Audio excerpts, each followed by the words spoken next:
Hello, my name is Brian of Haskins County, and I'm glad that you could join us again today for another TTRPG Talk.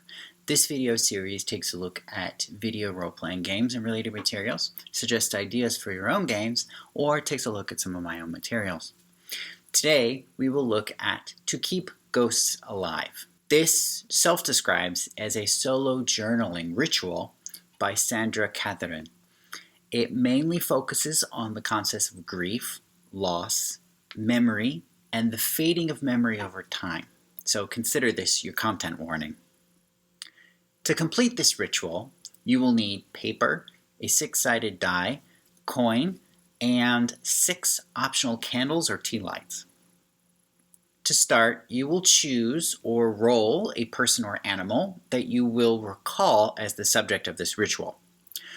Some of the recommended subjects include your first love, a friend or a family member, or a pet from your childhood.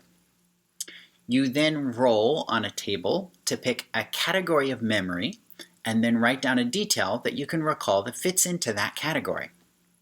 For example, when I used this ritual to recall my deceased grandfather, for the category of scent or smell, I recalled that I associate him with the scent of walnut oil.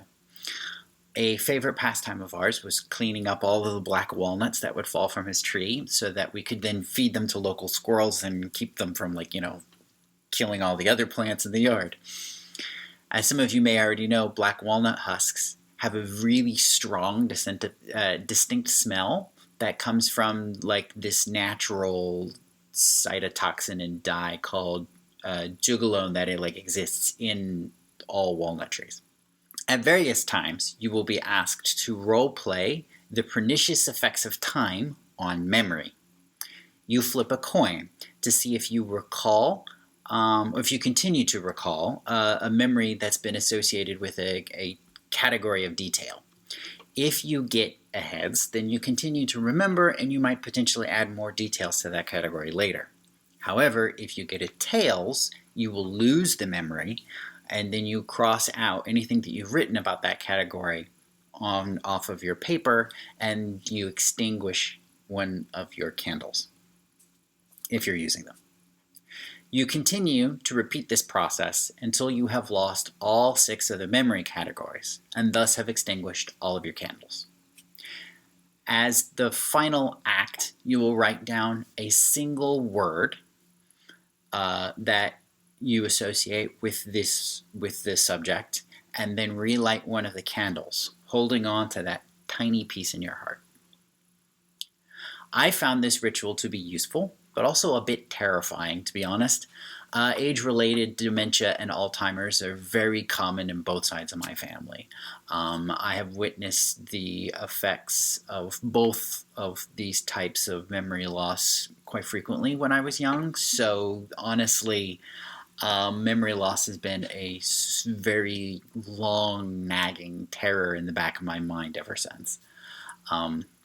However, I do feel like a ritual like this could help confront those types of fears as long as you're willing to do so. One thing that I think this ritual probably should include in future versions is a suggestion on what you should do if you cannot recall any particular details associated with a category about your subject. Going back to the example of the time that I did this trying to recall my grandfather, he passed away when I was only 4 years old, and I don't think that there are any existing video recordings of him, or very many audio recordings of him, and I don't think I've ever watched or heard any of them in decades. So I honestly do not remember anything at all of what he sounded like. I do not remember what his voice sounded like. I can't really think of any sounds that I really associate with him. So yeah, when I did that, when I rolled that particular category, when I was doing the ritual, I just kind of skipped the coin flip with the assumption that I got a tails, essentially, and then just crossed it out and extinguished the candle. But an official suggestion from the author might be a good idea. To sum up to keep ghosts alive, I would like to read a quote that Sandra included with the game from the author and Soto Zen priest Ruth Ozeki. But memories are time beings too, like cherry blossoms or ginkgo leaves. For a while, they are beautiful, and then they fade and die.